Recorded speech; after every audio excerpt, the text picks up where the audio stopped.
اقدامات کی جو بھارت نے کیے ہیں ریاست کے تشخص کے خاتمے کے لیے، وہ ان کو بے نقاب بھی کیا ہے اور ان کو مسترد کیا ہے۔ پاکستان نے وزیر خارجہ نے کل بھرپور پریس کانفرنس میں اپنا موقف واضح کیا اور اس کو مسترد کیا ہے۔ OIC کا متفقہ طور پر آج جو ہے وہ اسٹیٹمنٹ آ گیا ہے، ساری OIC نے متفقہ طور پر اس کو مسترد کیا ہے اور وہ اس حوالے کو تازہ کیا ہے کہ جو 50 کی دہائی میں نام نہاد جو کشمیر کی اسمبلی کے ذریعے ایک ہلاک کی توثیق کر کے تو بھارت نے دنیا کی آنکھوں میں دھول جھونکنے کی کوشش کی تھی۔ پاکستان اس مسئلے کو دوبارہ لے گیا تھا 57 میں اقوام متحدہ میں، اور پاکستان کی اس پٹیشن پر دوبارہ درخواست پر متفقہ طور پر سلامتی کونسل کا یہ فیصلہ ہے کہ سری نگر یا مظفر آباد یا دہلی یا اسلام آباد کی کوئی عدالت یا کوئی حکومت یک طرفہ طور پر اقدامات کے ذریعے ریاست کی جو پوزیشن ہے، اس کا جو سٹیٹس ہے، ریاست جموں و کشمیر جو 85,000 مربع میل رقبے پر محیط ہے، یا اس کا جو ایک متنازع سٹیٹس ہے،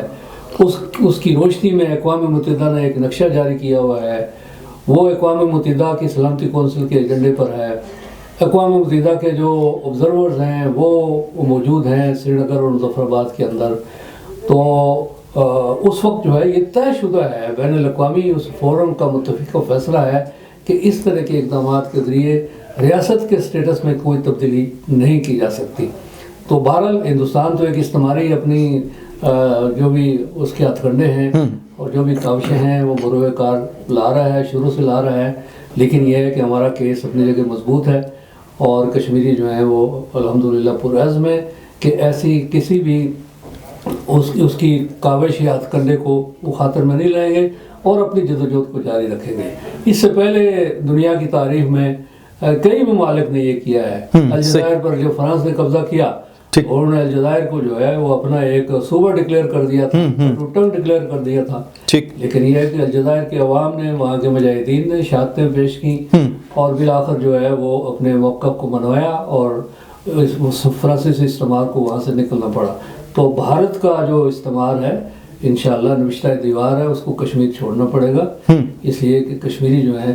لاکھوں قربانیاں دے چکے ہیں، ابھی بھی دے رہے ہیں اور آئندہ بھی پرعزم ہے کہ وہ کسی بھی لالچ، دباؤ، خوف کو خطر میں لائے بغیر اپنی جدوجہد کو جاری رکھیں گے۔ جی بالکل ٹھیک ہے، آپ اس حوالے سے بھی بتائیے گا کہ 5 اگست کے جو اقدامات ہیں اس کے بعد کی وہاں پہ جو صورتحال ہے وہ تو تشویشناک ہے ہی ہے، دوسری جانب جس طرح مودی سرکار اور خاص کر کے RSS کا نظریہ لیے، ہندوتوا کا نظریہ لیے، جو سپریم کورٹ کا فیصلہ آیا اس کے بعد کی سچویشن اور خاص کر کے 2024 کے جو الیکشن آنے والے ہیں، کیا یہ مودی سرکار کا پری پلانڈ ہے یہ ساری چیزیں؟ اگر ان کیس وہاں پہ الیکشن ہوتے ہیں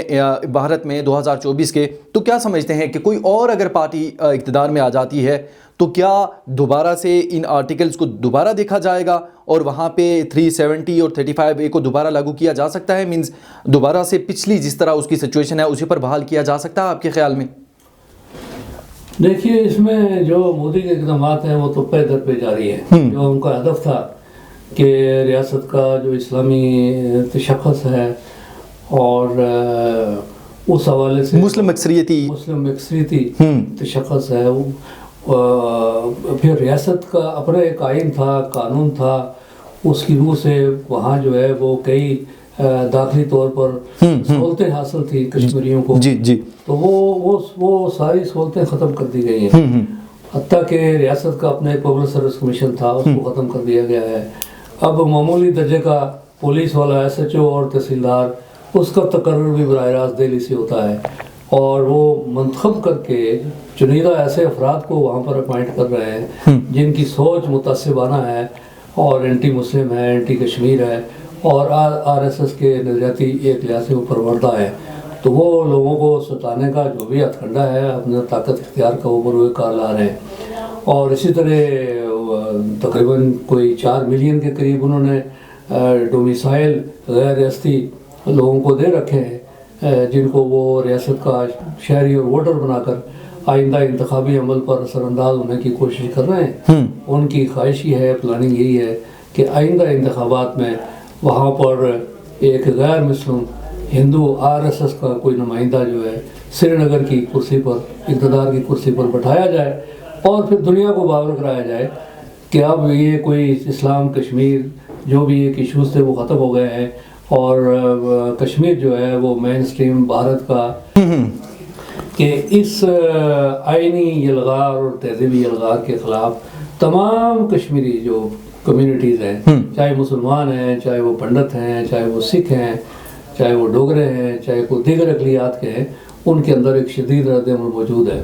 اور کشمیریوں کے اندر جو یکجہتی پہلے نہیں تھی سوچ اور فکر کے اعتبار سے اپنی ریاست کے اس کے تشخص کے تحفظ کے لیے، اور اس جو بھارتی تہذیبی یلغار ہے، آئینی یلغار ہے، اس کے خلاف الحمدللہ ان کے اندر سوچ و فکر کی ایک جو ہے وہ یکجہتی جو ہے اس کی کیفیت روز بروز اس کو ہم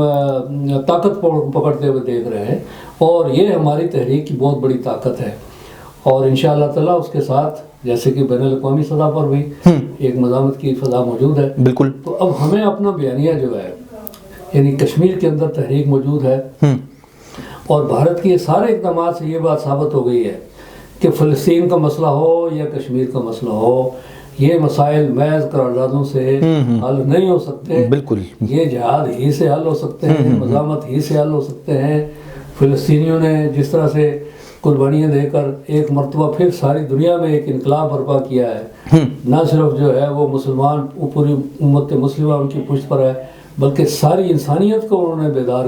بالکل بھی ضمیر زندہ اس وقت وہ فلسطینیوں کے ساتھ کھڑا ہے۔ مغرب کے اندر یہودی، خود اسرائیل کے اندر جو یہودی ہیں،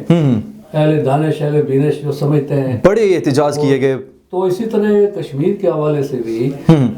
ایک فضا بدل رہی ہے، اور اس میں بہرحال ہمیں قربانی دینا ہوگی، اور جس طرح سے ایک ہے کشمیر 1947 میں ہم نے آزاد کروایا ہے طاقت اور جہاد اور اپنی یکجہتی کی بنیاد پر، وہی رستہ ہے جو بقیہ کشمیر ہے۔ ہندوستان کے استعمار سے آزادی کا ایک ہی طریقہ ہے کہ ہم اپنے جدوجہد کو جو کشمیر کے اندر ہے، خاص طور پر جو مزاحمت ہے ہماری، ایک لیجیٹیمیٹ مزاحمت ہے۔ جموں کشمیر ایک متنازع علاقہ ہے جہاں پر 10 لاکھ سے زیادہ ہندوستان کی افواج ایک قابض استعماری افواج کی صورت میں موجود ہے، جو تمام بنیادی حقوق معطل کر چکی ہیں، اور جنہوں نے جو ہے ایک اس کو قید خانہ بنایا ہوا ہے۔ ہمارے قائدین شہید ہو رہے ہیں جیلوں کے اندر، تمام بنیادی انسانی حقوق معطل ہیں۔ دنیا کا ایک بدترین استعماری آپ دیکھیے کہ وہاں پر اس وقت شکنجہ ہے، جو کہ کشمیر میں اس وقت مودی سرکار نے اس گرفت میں لیا ہوا ہے۔ تو اس کے خلاف کشمیریوں کی جو مزاحمت ہے، وہ سفارتی ہے، وہ سیاسی ہے، یا وہ عسکری ہے، وہ اقوام متحدہ کے چارٹر کے مطابق بالکل جائز ہے۔ تو اس جائز جدوجہد کو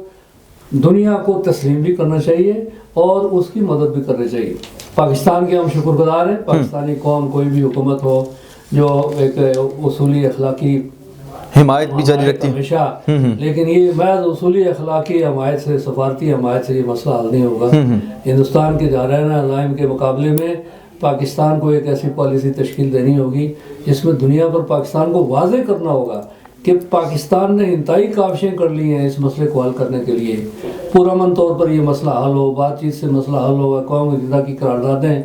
چارٹر جو ہے اس کی روشنی میں کشمیریوں کو حق خود ارادیت ملے۔ خود کشمیریوں کے کئی لوگ گروپس جو ہیں وہ بات چیت کرتے رہے ہیں، لیکن یہ تمام ایکسرسائز جو ہے وہ ابھی تک بالکل ایک لحاظ سے بے نتیجہ رہی ہے، اور دنیا کو بتانا چاہیے پاکستان کو کہ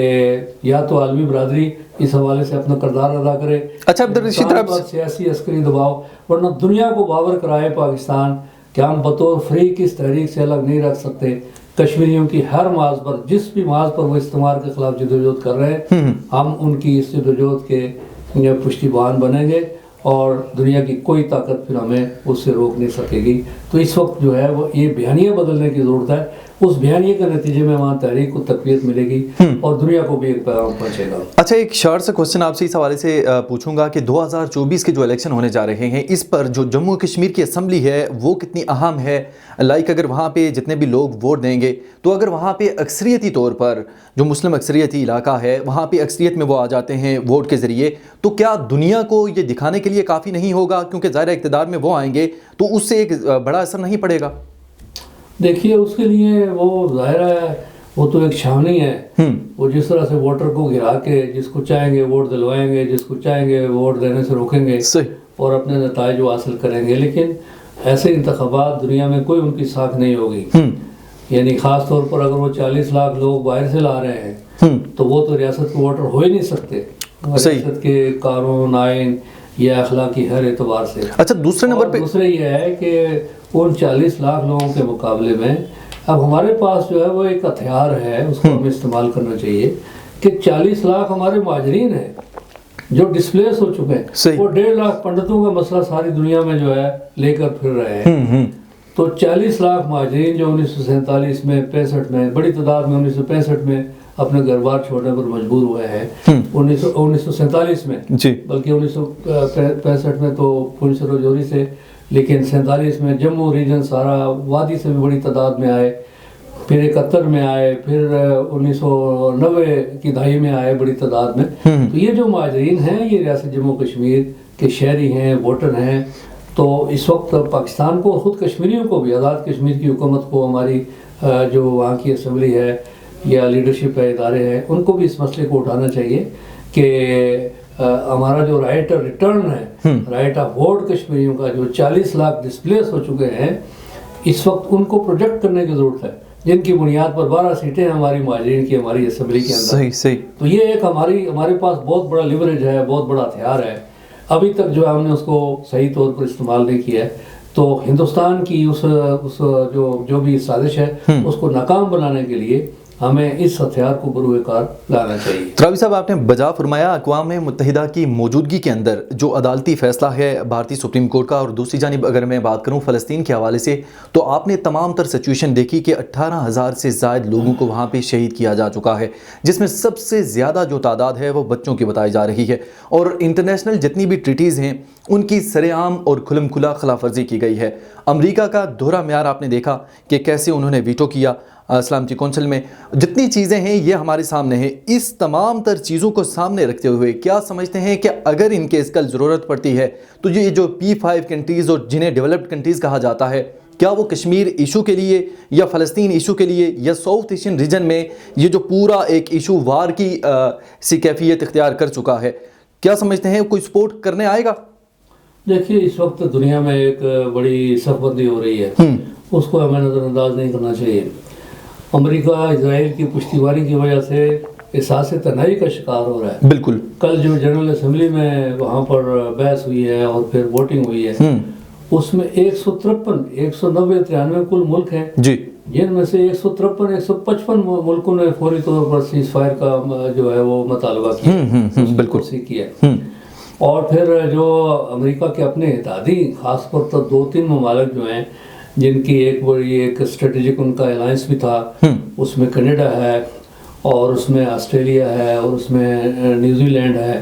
یعنی ان 3 ممالک نے بھی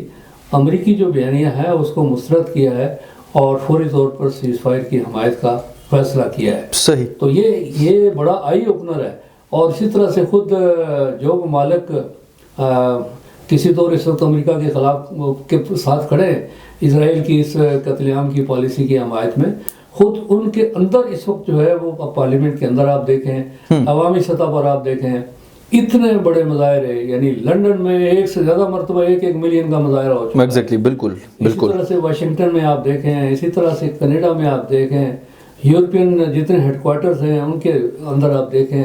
فرانس ہو، جرمنی ہو، اسکینڈینیوین ممالک ہوں، اسپین نے سب سے پہلے جو ہے بڑا ضرورت مندانہ موقع اختیار کیا. اسی طرح سے جنوبی امریکہ کے کئی ممالک، برازیل سمیت، یعنی ہمیں انہیں سلام پیش کرنا چاہیے جنہوں نے جو ہے وہ اسرائیل کے ساتھ اپنے تعلقات منقطع کر دیے. جنوبی افریقہ جو کہ براعظم افریقہ کا عام ملک ہے اور جس کی بڑی اسٹریٹجک اہمیت ہے، انہوں نے اسرائیل کے ساتھ اپنے تعلقات منقطع کر لیے. تو یہ دنیا میں ایک بہت بڑا انقلاب ہے. بلا شبہ ایک قربانی تو ہے، لیکن آج سے 30 40 50 سال پہلے جو ایک امریکہ کی پوزیشن تھی اس کو کوئی چیلنج نہیں کرتا تھا. آج اپنے گھر سے، یورپ سے، امریکہ سے، جنوبی امریکہ سے ممالک بھی، عوام بھی اس کو چیلنج کر رہے ہیں. اور اس وقت جو اعداد و شمار آ رہے ہیں، سرویز آ رہے ہیں، بائیڈن انتہائی جو ہے وہ ایک مواخذے کی نامقبول صدر ہے، اور آج ہی اس کے خلاف مواخذے کی جو ایک تحریک پیش کی گئی ہے اور کانگریس میں شروع ہو گئی ہے. تو اس لیے اگر امریکہ نے ہوش کے ناخن نہیں لیے تو یہ جو سارا غم و غصہ ہے جو اسرائیل کے خلاف اس وقت غم و غصہ ہے، اس کا رخ جو ہے وہ امریکہ کے خلاف ہوگا. اور ساری دنیا کے اندر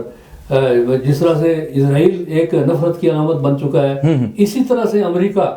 اگر وہ بھارت اور اسرائیل کی اسی طرح سے پشتیبانی کرتا رہا تو ساری دنیا میں امریکہ ایک نفرت کی علامت بنے گا اور وہ آئسولیٹ ہوگا. یہ ایک ہمارے پاس جو ہے سنہری موقع ہے، خاص طور پر مسلم جو دنیا ہے، ہمارے جو OIC ہے، اس کو کھل کے آگے بڑھنا چاہیے. بالکل اس وقت جو ہے ایک راستہ ہموار ہو چکا ہے، اور ایران اور ترکی اور قطر ان کی کاوشوں کو ہم سلام پیش کرتے ہیں. بہت ہی کھلم کھلا پاکستان نے بھی اقوام متحدہ میں جو ہے ہمارے جو مندوب ہیں انہوں نے بہت ہی جرأت کے ساتھ اپنا وہاں پر موقع بیان کیا ہے. لیکن یہ ہے کہ اور پاکستان جو ہے مسلم دنیا کا واحد ایٹمی ملک ہے.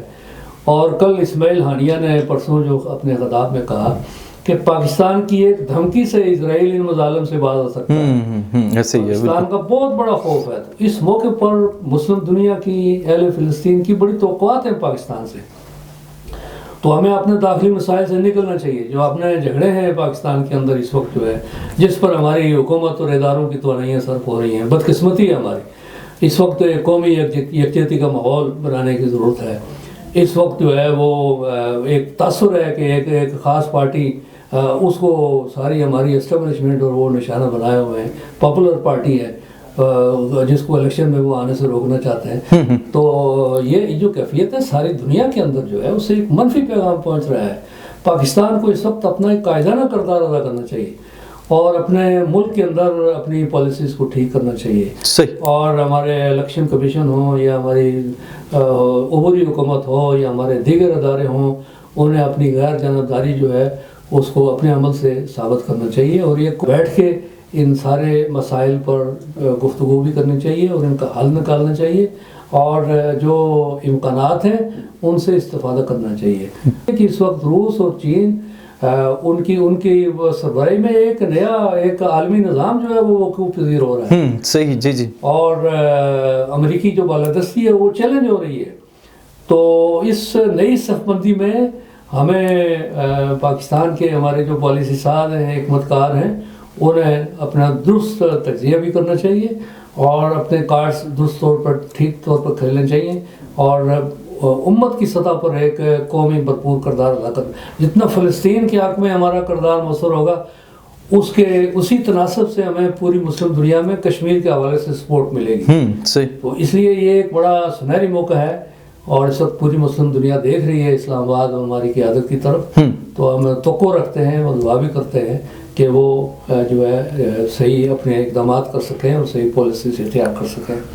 ناظرین آپ کو بتائیں کہ عبدالرشید ترابی صاحب انٹرنیشنل طور پر بھی کشمیر کاز کے لیے اپنی محنتیں، کوششیں اور کاوشیں جاری و ساری رکھے ہوئے ہیں. ہر فورم پر کشمیر کے لیے آواز بلند کرتے رہے ہیں اور کرتے رہیں گے. ہم بات کریں گے آپ سے آزاد کشمیر کے مسائل کے حوالے سے. چند چیزیں آپ سے میں پوچھنا چاہ رہا تھا. ایک تو وزیر اعظم جو آزاد کشمیر ہیں چودھری انوار الحق، وہ میڈیا پر قدغن لگانے کے لیے انہوں نے بل پیش کیا ہے اور خاص کر کے جو اپوزیشن وہاں پہ جماعتیں ہیں انہوں نے صحافتی تنظیموں کے ساتھ اظہار یکجہتی کیا ہے. یہ اقدامات کس طرف لے کے جا رہے ہیں؟ اور خاص کر کے اگر بات کی جائے وہاں پہ جو لوگ صحافی آپ دیکھ سکتے ہیں سراپا احتجاج ہیں، ایڈھاک ملازمین سراپا احتجاج ہیں، آٹے کا وہاں پہ بحران ہے. اس تمام تر سچویشن میں کیا پیغام دیا جا رہا ہے؟ کیا کیونکہ اگر بات کی جائے سردار تنویر الیاس جو سابق وزیر اعظم ہیں انہوں نے اس حوالے سے کہا ہے کہ یہ اگر یہاں پہ صحافتی تنظیموں پر اس طرح کی قدغنیں لگائیں گے تو یہی سیم سچویشن ہوگی کہ جیسے اس پار ہے، مینز مقبوضہ کشمیر کی بات کی گئی ہے. تو اس حوالے سے آپ کیا کہیں گے؟ دیکھیے آزاد کشمیر کی جو پوزیشن ہے وہ بڑی عام بھی ہے اور بڑی نازک بھی. خاص طور پر جب ہم مقبوضہ کشمیر میں ہونے والی ہندوستان کی پالیسیوں کی مذمت کرتے ہیں کہ انہوں نے میڈیا پر پابندی لگائی ہے، سوشل میڈیا ایکٹیوسٹ جو ہیں ان کو اٹھایا ہے، ان کے خلاف مقدمات قائم کیے ہیں اور انسانی حقوق کے جو علمبردار ہیں خرم پرویز جیسے ان کو دہشت گرد قرار دے کر ان پر مقدمات قائم کیے ہیں. تو خدا نخواستہ آزاد کشمیر میں یعنی اگر اس طرح کے اقدامات ہوں گے تو ہم بھارت کی مذمت کیسے کریں گے؟ ایگزیکٹلی صحیح بین الاقوامی سطح پر ہمارے لیے بڑے مسائل پیدا ہوں گے، اور بیرونی دنیا میں ایک ایسا ایلیمنٹ موجود ہے جو آزاد کشمیر میں حکومت کی چھوٹی بڑی ہر کمزوری کو وہ پھر ایکسپلائٹ بھی کرتے ہیں اور اس سے بھارت فائدہ اٹھاتا ہے۔ مجموعی طور پر آزاد کشمیر کے اندر اللہ کا شکر ہے سارے عرصے میں ہمارا پریس میڈیا سے بڑا گہرا تعلق رہا ہے۔ میں نہیں سمجھتا کہ کوئی وہ اعتماد میں لے کر کریں، یعنی کوئی ایسی حرکت نہ کریں کہ جس کے نتیجے میں اس وقت بھارت کے بیانیے کو تقویت ملے اور تحریک آزادی کشمیر کو نقصان ہو۔ بالکل دو ٹوک، اور آپ نے بجا طور پر ساری چیزیں بتائی ہیں۔ ایک تو باغ کے حوالے سے 3 وزراء ہو چکے ہیں اور جو کارکردگی ہے وہ آپ کے سامنے ہے۔ تینوں وزراء، تیسرے وزیر کا جو اضافہ ہوا ہے، اس حوالے سے میں آپ سے لازمی پوچھوں گا۔ ایک تو ضلع باغ کے جتنے مسائل ہیں اور خاص کر کے وہاں پہ اگر آپ تجاوزات دیکھی جائیں، باقی اگر برمار ہر لحاظ سے، میں لازمی طور پر آپ سے یہ جانوں گا کیونکہ آپ نے بڑا عرصہ باغ کی سیاست بھی کی، سیاست کے حوالے سے بھی لازمی طور پر ایک تو وسطی باغ کی آپ وہاں پہ سیاست بھی کرتے ہیں، چیزیں بھی دیکھتے ہیں۔ کیا سمجھتے ہیں کہ جو لوگوں کے مسائل ہیں ان پر قابو پایا جا سکا ہے؟ وہ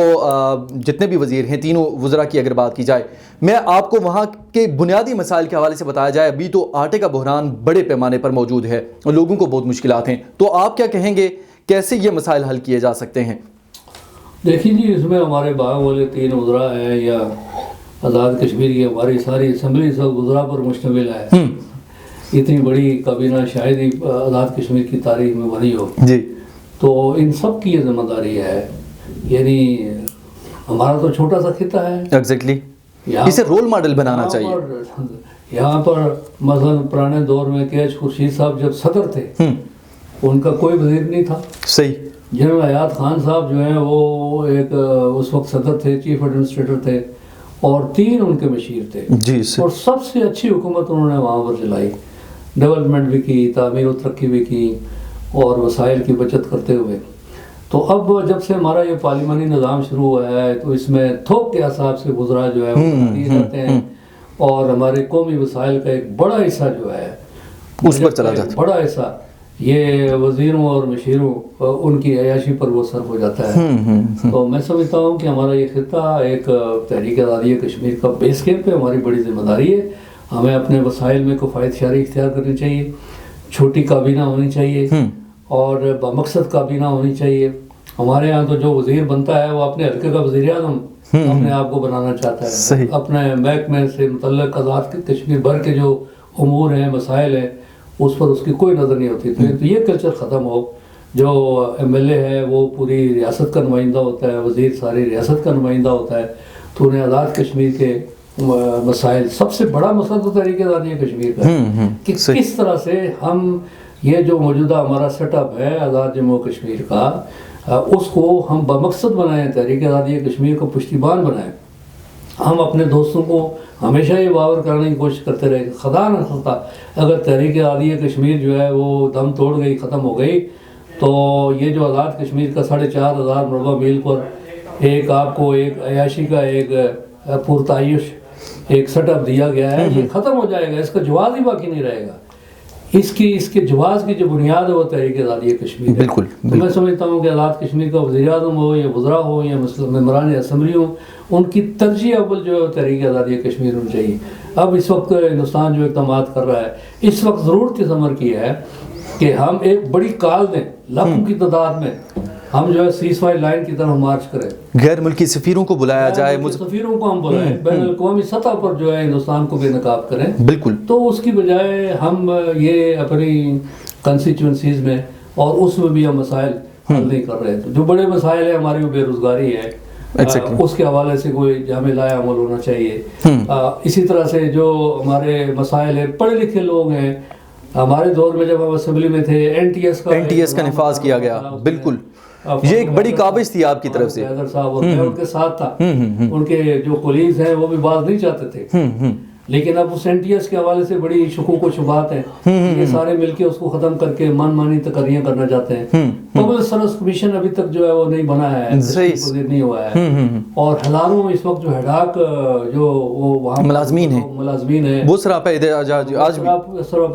ہے۔ تو یہ جو بنیادی مسائل ہیں ان کو وہاں پہ حل کرے، وہاں کے کابینہ حل کرے، وہاں کی اسمبلی کی ذمہ داری ہے کہ وہ حل کرے، بجائے اس کے کہ وہ پاور پالیٹکس میں 2 مہینے 2 سال میں 3 وزراء وہاں تبدیل ہو گئے ہیں، اور پتہ نہیں آئندہ 3 سال میں اور کتنے ہوں گے بدقسمتی سے۔ بالکل میں پچھلی اسمبلی میں نہیں ہوتا تو فاروق حیدر صاحب کے خلاف جو ہے اسی طرح 2-3 دفعہ یہ منصوبہ بنا ہے، جو الحمدللہ میرے سٹینڈ لینے کی وجہ سے رک گیا ہے۔ تو آزاد کشمیر کے اندر ایک تو سیاسی عدم استحکام ہو، میرٹ کی بالادستی ہو، اور تحریک آزادی کشمیر کی پشتیبانی ہو، آزاد کشمیر کو باوسائل بنانا، یہ جو ٹیرف کا مسئلہ ہے حکومت پاکستانی یا واپڈا سے، اس کو مل کر وہاں ایک عوامی احتجاج بھی چل رہا ہے، بالکل بڑے پیمانے پر، تو اس میں جو ہے وہ تاکہ جو شرح ہے اس میں ٹیرف کی بجلی کے بلات کی وہ کم از کم اس کے اندر رعایت ہو، تاکہ لوگوں کو کچھ نہ کچھ۔ اسی طرح سے جو سبسڈی دی جاتی ہے آٹے پر، جو سبسڈی دی جاتی ہے، تو یہ بھی ظاہر آزاد کشمیر میں حالات ایسے ہیں کہ اس کو فی الحال برقرار رہنا چاہیے اور لوگوں کو خود باوسائل بنایا۔ ہمارے یہاں جتنی بھی کوئی زراعت یا لائف سٹاک کی گنجائش ہے، ان محکموں کو ان کی معاونت کی جائے، بڑے پیمانے پر ترقی دی جائے، فروغ دیا جائے، تاکہ مقامی طور پر ہمارے جو باوسائل ہوں۔ باغ میں بھی بالکل یہی مسائل ہیں۔ باغ میں جو سب سے بڑا مسئلہ ہے، جو عمومی طور پر شکایت ہے، وہ تو ایک وہاں پر قبضہ مافیا کی ہے بڑے پیمانے پر 25-30 سال سے۔ جتنے وہاں پر کوئی ایسے رقبے ہو سکتے تھے جہاں پر کہ ہم کوئی سرکاری ادارے بناتے، وہ وہاں جو ہے 4-6 ایسے قبضہ مافیا کہ وہاں پر جو حکومت میں آتے ہیں وہی ان کو سپورٹ کرتے ہیں، ملی بھگت سے تمام انہوں نے وہ پتھر جو ہے وہ مال کے، ہمارے مال اور ملوانی کے، وہ بھی الاٹ کرا دیے۔ کوئی ایک کنال جگہ ایسی نہیں ہے کہ وہاں پر کوئی سرکاری جو کوئی ادارہ ہم شروع کر سکیں۔ نہیں تو اس کے لیے 3 وزراء جو ہیں، اس کے لیے ان وزراء کی ذمہ داری ہے۔ ابھی وہ میئر صاحب بھی آئے تھے میرے پاس کہ جی میں کرنا چاہتا ہوں، ہم نے کہا کہ اس میں بلا تخصیص آپ کریں، اس میں پک اینڈ چوز آپ نہ کریں۔ گڈ، اس میں بلا تخصیص آپ 1990 سے 1985 سے جب سے یہ ضلع بنا ہے، تو اس وقت سے لے کر جو ہے آپ شروع کریں، اور اس میں جو بھی اس کی زد میں آتا ہے تو اپنا برایا اس کو جو ہے وہ آپ اس کو کوئی رعایت نہ دیں، اس کا مکمل طور پر احتساب ہونا چاہیے۔ وہ عوام آپ کو بھرپور طور پر ساتھ دیں گے۔ چند لوگ ہیں اپنی تجوریاں جنہوں نے بھری ہیں، اور اس کے نتیجے میں شہر میں جو ہے کوئی ڈھنگ کا کام، تعمیر نو کا جو ہمارا منصوبہ تھا، اربوں روپے اس کے اوپر لگے ہیں۔ ابھی بھی تھوڑی سی بارش ہوتی ہے تو سارا وہاں کا جو سیوریج سسٹم ہے وہ چوک ہو جاتا ہے۔ بالکل ایسے ہی، اور پورے بازار کے اندر سب اس کے پیچھے آپ دیکھیں گے تو یہی مافیا ہے۔ 4-6 لوگ ہیں، افراد ہیں، کوئی ٹھیکیدار ہیں، کوئی سیاستدان ہیں، مل کر جنہوں نے باغ کا بیڑا غرق کیا ہے، اور جو وہاں تعمیر و ترقی میرٹ پر ہو سکتی تھی تو اس کے جو ہے وہ اس کے اندر رکاوٹ پیدا کی ہے۔ تو یہ بڑے بڑے وہاں کے مسائل ہیں، اور پھر ٹورزم کی ڈیولپمنٹ کے امکانات ہیں، اس کے اوپر فوکس کرنا چاہیے۔ بڑے پیمانے پر وہاں پر بھی اقدامات کیے جا سکتے ہیں۔ فل فورڈ جو ہے NTS اس کی بحالی، فیئر پبلک سروس کمیشن، اور بڑے پیمانے پر جو ہمارے نوجوان بے روزگار ہیں ان کے باعزت روزگار کی کوئی جامع پالیسی، یہ اس وقت آزاد کشمیر حکومت کی بنیادی ذمہ داری ہے۔ اس پر انہیں توجہ دینی چاہیے۔ عبدالرشید ترابی صاحب، آپ ہمارے پروگرام میں بڑا ٹائم نکال کر تشریف لائے، آپ کی تشریف آوری کا بہت بہت شکریہ۔ ناظرین، پروگرام آپ نے سنا، تمام تر چیزیں وہ ڈسکس کی گئیں، خاص کر کے جو آزاد کشمیر میں ایک بڑے مسائل سمجھے جاتے ہیں، اور امید کرتے ہیں کہ وزیر اعظم اس کا نوٹس بھی لیں گے، اور خاص کر کے باغ کے اندر جو 3 وزراء ہیں اس پر کام کاج کریں گے، اور تجاوزات کے خلاف، اور جو ایک بڑے پیمانے پر بھرمار ہے وہاں پہ، تو اس کے حوالے سے لازمی اقدامات اٹھائیں گے۔ عبدالرشید ترابی صاحب، آپ کا بہت بہت شکریہ، اپنا خیال رکھیں، خوش رہیں۔